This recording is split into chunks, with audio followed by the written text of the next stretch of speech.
Bonjour, voici une vidéo pour réviser votre chapitre de tourisme et territoire du BTS Tourisme. Alors, pour commencer, on va se poser la question centrale. Le lien entre le tourisme et les transports, ça paraît évident, n'est-ce pas? Mais en quoi les grandes révolutions technologiques ont-elles vraiment façonné notre manière de voyager et de découvrir le monde? C'est ce qu'on va explorer ensemble. Pour bien piger le sujet, il faut partir d'une idée toute simple. Chaque fois que le tourisme a connu une expansion majeure dans l'histoire, ce n'est jamais arrivé par hasard. Ça a toujours été déclenché par une avancée décisive dans les moyens de transport. C'est aussi simple que ça, le tourisme, par définition, c'est un déplacement. Donc l'histoire de l'un est complètement liée à l'histoire de l'autre. Gardez bien cette idée en tête, on va voir comment ça se vérifie à chaque époque. Allez, on embarque pour un voyage dans le temps. Direction le 19e siècle. On est en pleine révolution industrielle et une invention va absolument tout changer, la machine à vapeur. C'est elle, le premier grand moteur qui va transformer le voyage d'une élite en un phénomène bien plus large. Avant ça, imaginez un peu.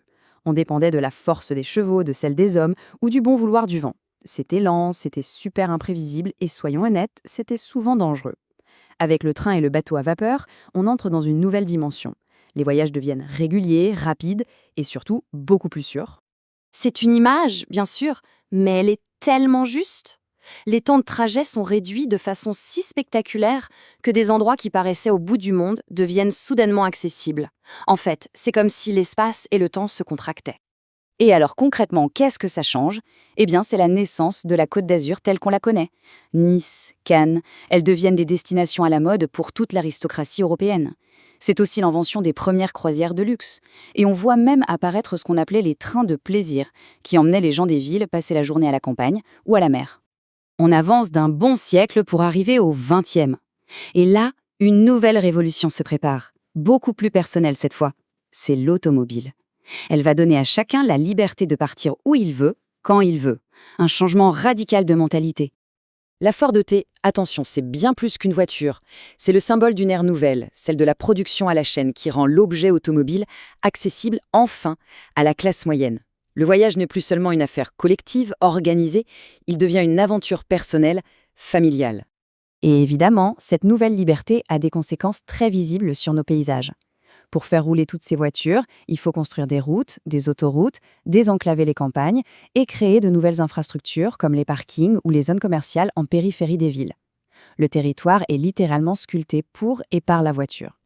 Regardez, c'est l'illustration parfaite de ce phénomène. D'un côté, on a l'outil, l'autoroute, qui fend le paysage pour relier les gens, et de l'autre, la conséquence, des zones commerciales entièrement pensées pour qu'on y vienne en voiture. C'est la naissance d'un nouveau type de paysage. Alors attention, si la vapeur a fait rétrécir le monde, l'avion, lui, va carrément le faire tenir dans la poche. C'est la révolution la plus dingue, celle qui va vraiment mondialiser le tourisme en abolissant les distances comme jamais auparavant. Cette chronologie, elle donne le vertige, non ? En à peine plus d'un siècle, on passe d'un saut de puce de quelques mètres à des géants du ciel. Mais le vrai tournant, le game changer, c'est l'après-guerre, avec l'arrivée du moteur à réaction. C'est lui qui va rendre l'avion assez rapide et fiable pour devenir une option crédible pour le grand public. Et tout part de là. De ce moment presque fragile, un peu bricolé. Et pourtant, il contient en germe toute l'histoire du tourisme de masse que l'on connaît aujourd'hui. C'est le tout début d'une aventure qui va connecter la planète entière. L'étape d'après, c'est la massification. L'arrivée des gros porteurs, ces avions capables d'embarquer des centaines de personnes, change complètement la donne. Le coût par siège chute et le voyage intercontinental, qui était le luxe absolu, devient beaucoup plus accessible. Bon, après ce voyage dans le temps, revenons à aujourd'hui. Comment toutes ces révolutions continuent d'influencer notre façon de voyager? Pour comprendre ça, il faut maîtriser deux concepts clés, le low cost et le hub. Le low cost, l'idée est toute simple en fait. C'est de considérer l'avion comme un bus, mais dans les airs. On paye pour le siège, pour le trajet, et tout le reste, le bagage, le sandwich, c'est en option. C'est ce modèle qui a permis une deuxième vague de démocratisation du voyage en avion. Et l'exemple que tout le monde connaît, évidemment, c'est Ryanair. En cassant les prix, cette compagnie a quasiment inventé le tourisme de week-end en Europe. Partir 3 jours à Rome ou à Budapest, c'est devenu normal pour toute une génération de voyageurs, la fameuse génération EasyJet. L'autre concept fondamental, c'est le hub. Pour faire simple, imaginez une toile d'araignée. Le hub, c'est le centre. C'est un aéroport géant où on va concentrer un maximum de vols pour organiser les correspondances de manière super efficace.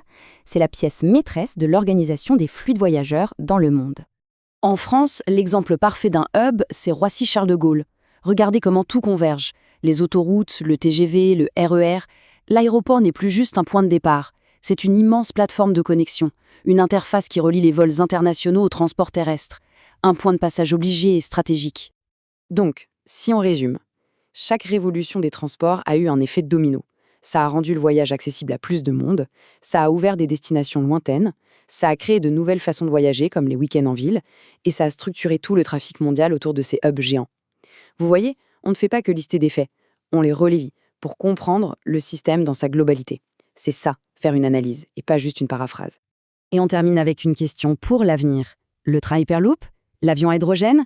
Le tourisme dans l'espace? La prochaine grande rupture est sans doute déjà là, quelque part. Et une chose est sûre, elle redessinera complètement la carte du tourisme de demain. J'espère que cette vidéo vous aura aidé à réviser. À bientôt!